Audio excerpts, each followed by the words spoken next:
All right, so what do you make of the decision that we've just heard from the MPC?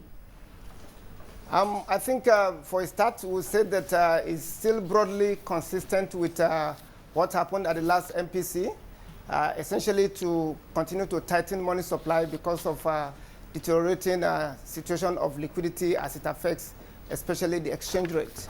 So I don't think the market will be surprised with a 75 basis point increase, though we are happy that there is no further increase on the cash reserve requirement.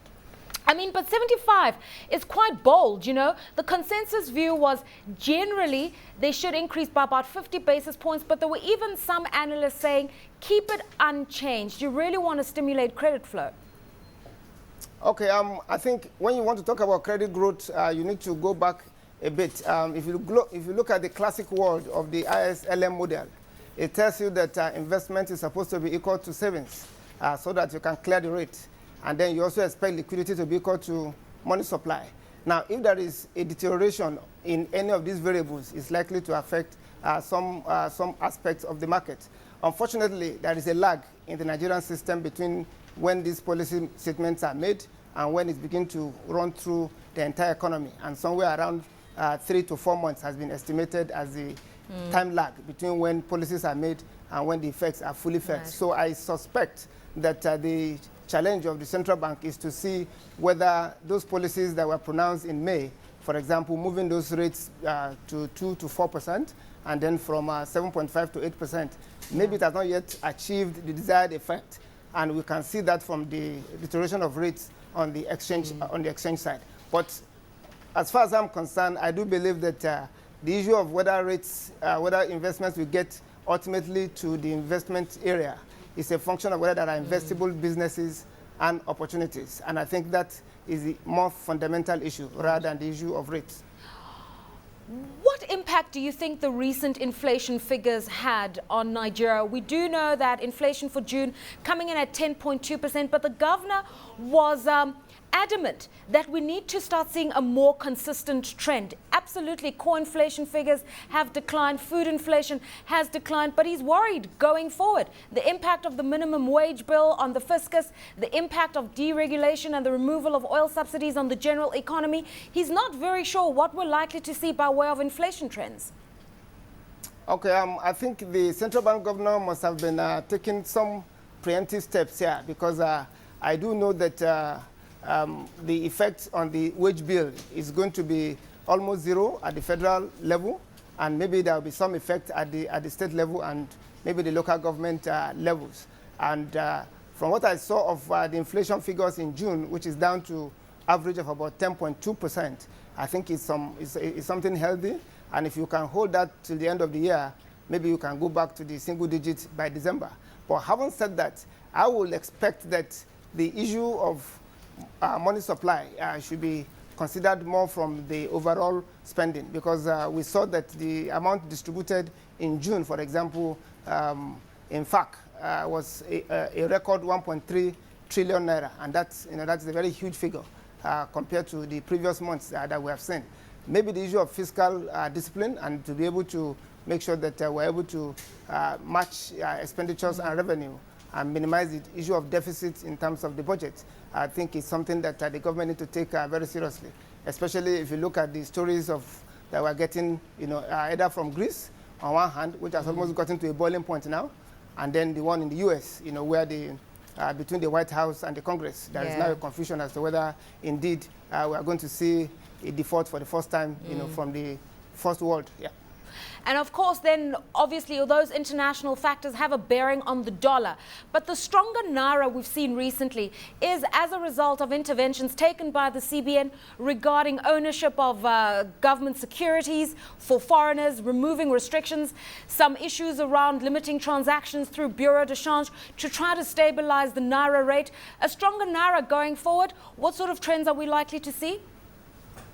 Well, some people have said that we may be seeing a sub 150, especially in all of the official transactions. I think that is plausible to the extent that the foreign reserve is still, a bit healthy, even if it's not growing as fast as we all expected it to have grown. But on the other side, the change rates are very, very dismal at this point, going already at 166 or 160. Between those numbers and the official rate, the gap is somewhere around 10%, and I find that uncomfortable. Normally, a corridor of 1 to 3% is the margin of safety.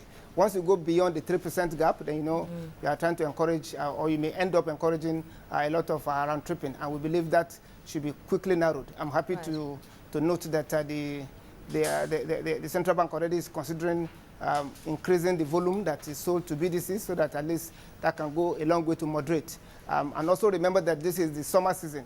It's a season when a lot of Nigerians will love to travel out, have their vacations and all that. So to that extent, the increase in the demand for FX in the BDCs will particularly be high around this time, not necessarily across the entire year, but at least between now and say end of September.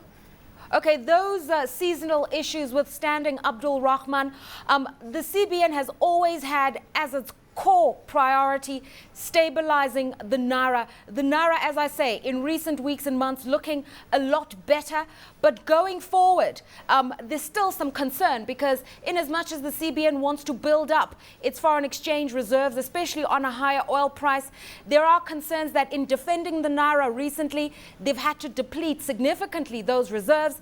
There are also concerns about liquidity within the system, with AMCON and the system of interbank lending that's about to be embarked on, with sorting out non-performing loans. That's another element that's been referred to. And then just secondly, it's whether or not Nigeria, with its growth rate, is going to sustain capital inflows. All those issues combined, together with decisions around interest rates and inflation, do you think the Naira is going to be stable? Yes, I think to put it in perspective, the variables you've painted are about 4. And I would say that while about 2 of them are within the control of the monetary authorities, the other 2 are largely outside of scope. But what I think the central bank can also do, which I think is already in the works, but I don't know why it was delayed in terms of implementation, is to begin to introduce the forward FX market from the official end of the market, such that at times when there is this kind of uncertainty, people can be rest assured that they can already lock in on their prices of today for deliveries maybe in 3 months, in 4 months, or even to the end of the year. And that way, all the panic buying and the issue of racketeering and possibly disequilibrium in the economies, can all be sorted out. I also do believe that the steps being taken today to look at the issue of tightening of liquidity will go a long way or so in reducing the demand side in terms of management, of the FX. But on the supply side, like I said, 2 of those factors are way, way out of control of the authorities in terms of the international price of oil, as well as the overall production that we get to supply into the system. Right. Hindsight, Abdulrahman, they say hindsight is the best sight. At the last MPC, there was the increase in the cash reserve requirements by about 100%, from 2% to 4%. And already we just heard bankers very, very unsettled by that decision. When you look back on what was done a few months ago regarding this situation, are you happy that nothing was said about cash reserves right now? Is there stability within the banking system and the interbank market? Yes, I think most bankers will be very pleased to note that the cash reserve requirement was left untouched this time around. And essentially it's because the cash reserve requirement as an instrument of monetary policy is a very crude form. It affects everybody at the same level and doesn't give room for the kind of systemic analysis that you would like to do, such that those that have excess can move their funds to those that have shortages, which is what is going to happen when you move rates, instead of just clamping everybody on a flat cash reserve requirement. So I think it's kudos to the central bank for keeping the cash reserve requirement that way. We look forward to further reduction down the line. But the issue of rates can always be used to, to do market determinants, such that those that actually need the money, whether you are in the intervened bank situation or you are in the regular bank situation, you can then pay the economic price to make sure you get the funding that you need, instead of everybody going for the same flat rate. Right. Let's go beyond monetary policy, and a final question, Abdulrahman. The governor did say that they expect growth to be steady and stable in the region of 7.8%. For 2011, it's a robust figure when you compare other emerging market economies. Is that going to be enough for Nigeria? Certainly not enough for Nigeria. I'm sure Nigeria will be looking for 10% and above. We should be in a double-digit growth phase as a country. But I think to be realistic, yes, in this first year of the new administration, maybe we can be happy with a 7-8% kind of rate. But we believe that once you remove the bottlenecks that goes with the power generation, distribution, and transmission, we should begin to see a quantum leap in the ability of the country to actually generate the kind of GDP growth that we're looking forward to.